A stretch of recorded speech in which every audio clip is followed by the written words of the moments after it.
The story begins in 1997 with a boy named Ronnie running in terror from some monstrous creature. But Ronnie doesn't make it very far. Sometime later, police find him deep in the woods. But something inside Ronnie has changed. The police inform Ronnie's mother that her son has been found. The scene then shifts to another boy, Noah, who dreams of becoming a writer. Today, a woman named Miss Halverson is moving into Noah's house. She'll be staying there for the entire summer. Noah takes his writing to show the town chief, who absolutely hates it. The chief tells him, "I'm not printing a story in the newspaper about some man peeping on a woman. And besides, that woman is just making things up. If you want to write something good, something worthwhile." Plenty of families come here for their summer vacations. After that, Noah heads to his basketball game. His friend Ben is an incredible player. Ben hits a home run and wins the season opener for his team. Besides Ben, Noah has two other friends, Eugene and Sammy. On their way home, they spot the property of an old man named Gene. Some people say he was a spy. Others claim he was a bank robber. But Noah explains that back in the summer of '65, Gene's wife and kids vanished without a trace. No one could ever prove that he did it, though. Noah believes their bodies might still be buried somewhere on that property. He says, "If I can prove in my story that he did it, I'll make the front page." Noah and his friends sneak onto the property. They watch as Gene digs up a box from the ground. The moment Gene leaves, Noah slips into the garage. Just as he's about to open the box, Gene returns. Gene grabs the box. The kids try to keep Eugene from screaming, but Gene spots them anyway. They all take off running. But Noah's backpack gets left behind. Ben tells him, "Forget about it." Later that night, Ben comes to see Noah again. He's brought a gift. It's a baseball cap. Ben also got tickets for both of them to go to a game. Ben tells Noah he's going swimming with a girl named Ellie. Noah has had a crush on her since they were kids, but he's never been able to say anything about it. Ben invites him to come along, but Noah turns him down. When Ellie and Ben arrive at the beach to swim, they realize someone else is there too. While they're in the water, a woman warns them, "It's dangerous for kids to be out here this late at night." The woman jumps into the ocean herself. And suddenly, Ellie is pulled down beneath the surface. She and Ben try to get out, but then Ben is dragged under. A light starts glowing in the ocean. Ellie panics and runs away. The next day, Noah finds his backpack outside his house. Inside it, Gene has left him a book. Police are parked outside Ben's house. Ben scans and tests all come back normal. The police say he just got scared. Now everyone thinks Ben was out there alone. But Noah knows he wasn't alone. Noah goes to see Ben, but Ben doesn't respond to anything he says. It's as if he can't even hear Noah. Noah then goes to Ellie to find out what really happened that night. Ellie tells him, "There was someone else out there with us." An old woman jumped into the water. But what pulled him under was something else. There was a flash of light. It was like a witch. But no one believes what Ellie is saying. Noah finds a torn piece of fabric on the shore. Miss Halverson is also standing there. Noah goes to Gene's house. He came to thank him for returning the bag. He jokes, "My friends and I thought you were digging up a body or something." Gene replies, "Yeah, you'd like that, wouldn't you?" Gene has a radio that picks up local news. He used to be a cop. Noah tells Gene about Ben, how a witch pulled him under the ocean. But Gene doesn't believe in witches either. Noah pleads, "Just talk to my friend once." Gene says, "I'm retired." Back at home, Noah's mom asks him to leave food outside Miss Halverson's door. But from there, Noah hears Miss Halverson speaking in some strange language. He slides a knife under the door and uses its reflection to try to see inside. But Miss Halverson catches him. Meanwhile, Gene is watching old videotapes of his family. He also sees news coverage of Ben on TV. Noah can't focus and plays baseball poorly today. That's when Gene comes to find him. He says, "I'll talk to your friend." Noah takes Gene to see Ben. Ben looks very strange. Gene asks, "Does he smoke?" He checks Ben's pulse rate and asks about the incident on the bridge. But Ben says, "The water pulled me in." His statement is completely different from Ellie's. Hearing this, Ben suddenly snaps, "Everything's fine." Gene points out that if something had dragged him underwater, there would be force marks on his arms or neck. But there's nothing on Ben's body. Jean says, and there's no such thing as a witch. Noah asks Ben, why'd you lie? Ben insists, I didn't lie. Noah gives Ben his favorite snack, but Ben spits it out, calling it gross. Noah tells his mom everything, but she doesn't believe him either. He shares it all with Eugene and Sammy, telling them Ben looks like a zombie. He thinks the witch took something from him.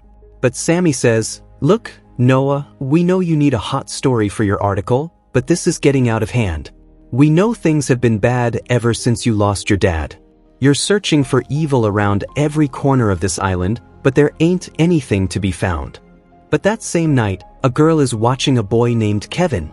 She signals him to follow her into the woods. Kevin says, we shouldn't go too far. This place was used as a bombing range during World War II. But the girl silences him. And that's when it's revealed that she's the witch. She does to Kevin exactly what she did to Ben. An explosion goes off.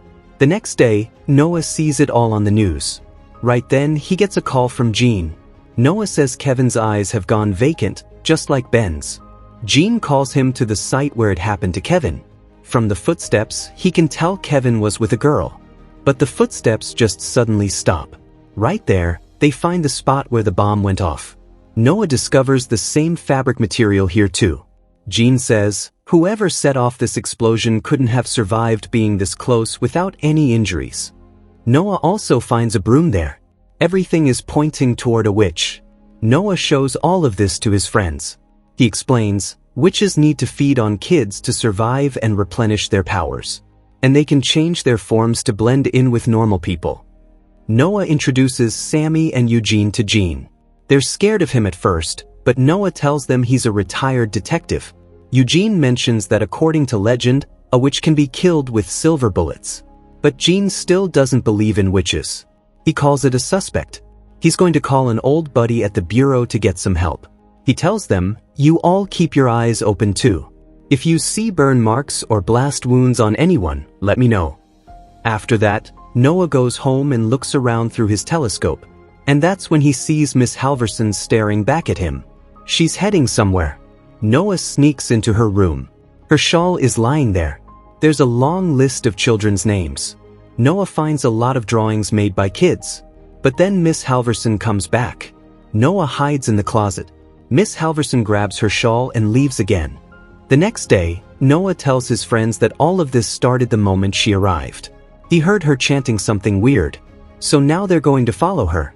They tail her all the way to a children's theater. Noah jumps on her to stop her. They throw holy water on her. They start yelling, she's a witch. But Miss Halverson explains, I'm a children's author. I'm here for a reading. Everything you found in my bedroom was related to my work. And I pray in Latin at night. Miss Halverson leaves Noah's house, saying, I only asked for respect and privacy, but I didn't even get that. Noah apologizes to his mom, but she tells him to leave. Noah goes to Jean's place. Jean is watching a baseball game. Noah says, I was supposed to go to this game with Ben. Jean already knows about the incident with Miss Halverson. He says, one wrong accusation can ruin a person's reputation forever. Noah says, I don't want to let my mom down, especially after my father's death. Noah's father was a journalist who traveled the world writing about his adventures. But on his last adventure, he had an accident and didn't make it. Jean had a son too. When the boy was 5 years old, Jean was driving him home from school. One of the tires blew out. Jean pulled over to change it. His son was in the back seat, blowing bubbles. But a man on a motorcycle pulled up and kidnapped his son. Jean chased him on 3 tires, but the rim was scraping the concrete.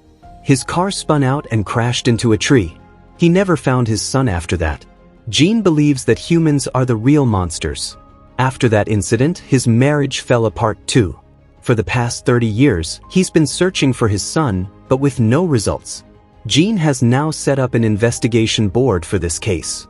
It's a list of all the kids who've recently gone missing in the area. The next day, Jean goes to tell the town chief that there's a predator in their town. But the chief calls it an overreaction. Jean says, no, there's plenty of proof. And I was on the scanner this morning. I heard an unusual amount of calls coming in from parents about their kids disappearing.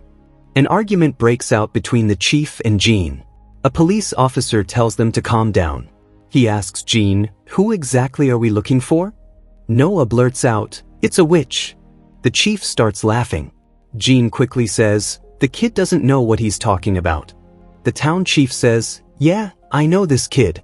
Just make sure his little theory doesn't spread around town." When Noah goes to his friends, they refuse to support him too. They tell him, "You're going way overboard. Our parents are calling you a bad influence." Heartbroken, Noah throws all his research into the water. Meanwhile, Ben can't even play baseball anymore. The umpire asks him, "Are you okay?" On the way back from there, Ben spots Eugene's bike lying on the ground. He goes into the woods to find Eugene. Eugene is sitting under a tree, terrified. The witch is standing right in front of them. Both of them run. Eugene shoves Noah away, yelling, "Stay away from me." Noah notices red algae stuck to his shoes. On his way back, a car starts following him. The witch is inside that car. Noah escapes and makes it to Gene's place. Noah is angry with Gene because of what happened earlier. Gene says, "Those people don't understand you, and they don't believe you either." Gene tells him, "Look, from here on out, it's just you and me." He shows Noah his latest investigation update. He's discovered that similar incidents have been happening in a town far away. A lot of kids have been disappearing, but then a boy named Ronnie was found and returned to the police. And his appearance is exactly the same as Ben's. Noah says, "Yeah, maybe this witch has changed her methods.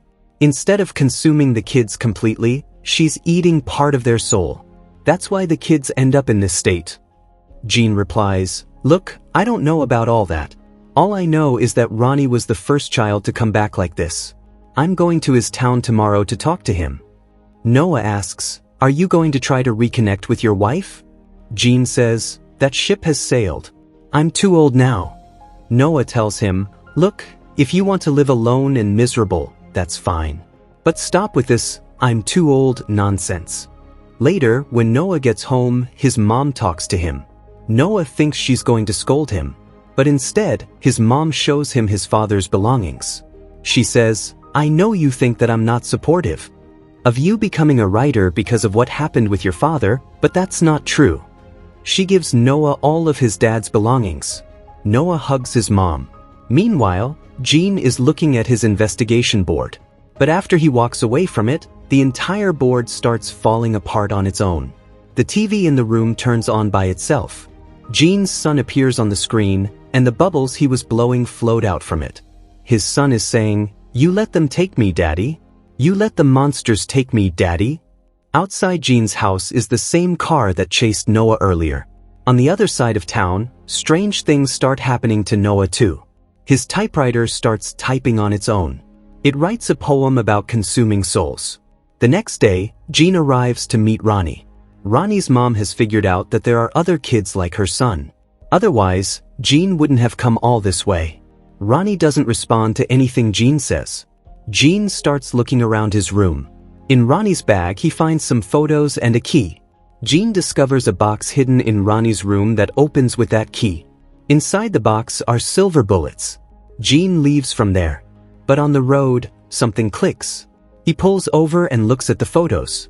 The one thing that's common in all of them is the umpire from the baseball games. Meanwhile, Noah is playing baseball when he notices red algae on that same umpire's shoes. There's also a burn wound on his hand. Noah rushes to his treehouse and calls his friends. He tells them that umpire is the witch. Eugene knows where he lives. Noah heads to the umpire's house. He can't wait for Gene because he's out of town. His friends go with him. They start recording video inside, hoping to find proof that this is the witch. Noah finds the umpire's different identity documents there. He also has photos of Ronnie, Kevin, Ben, and Noah. But suddenly, the umpire attacks them. He ties them all up. He comes in front of them and says, "I've been on a diet for months, and it hasn't been pleasant at all." He tells them, "It's becoming hard for an old witch like me to eat children and move 3 or 4 times a year, town to town. But here, there's an endless supply of children that come to me each and every summer." He was drinking their youth. And today, he's going to satisfy all his remaining cravings with these kids. The umpire transforms into his true witch form. He drags Noah away, but Noah manages to toss a lighter to his friends. They use it to burn through their ropes and free themselves. The flame from the lighter also sets a curtain on fire. Sammy and Eugene rush to save Noah. The three of them escape from there. Just then, Gene arrives and shoots the witch with bullets. But they don't do anything to the witch. Gene loads silver bullets and fires at the witch. A soul escapes from the witch's body. The witch tries to escape. Gene tells Noah to run and chases after the witch. But Noah is going to help Gene too. He follows them down to the basement. Right in front of him, the witch grabs Gene and knocks him unconscious. Noah runs for the gun. The witch tries to stop him from getting it. The witch starts draining Noah's youth. But Gene wakes up and attacks the witch with silver bullets. Souls of children start pouring out from the bullet holes in the witch's body. One by one, all the souls escape and return to the children. The witch is completely destroyed. Ronnie's soul returns to him. Noah writes a story. This story isn't about anyone else, but about Gene. About how he's not what people think he is. He's a father, a husband, a public servant, and a true friend. Noah goes to see Gene. The other kids have started returning to normal, but Ben is still the same. Gene tells him to have a little patience. During a baseball game, Ben's soul finally returns to him too. That glow comes back into Ben. He hits a home run and wins the game for his team once again. Gene goes to meet his wife. And with that, friends, this story comes to an end right here. Let us know in the comments how you liked this explanation. And don't forget to like the video and subscribe to the channel.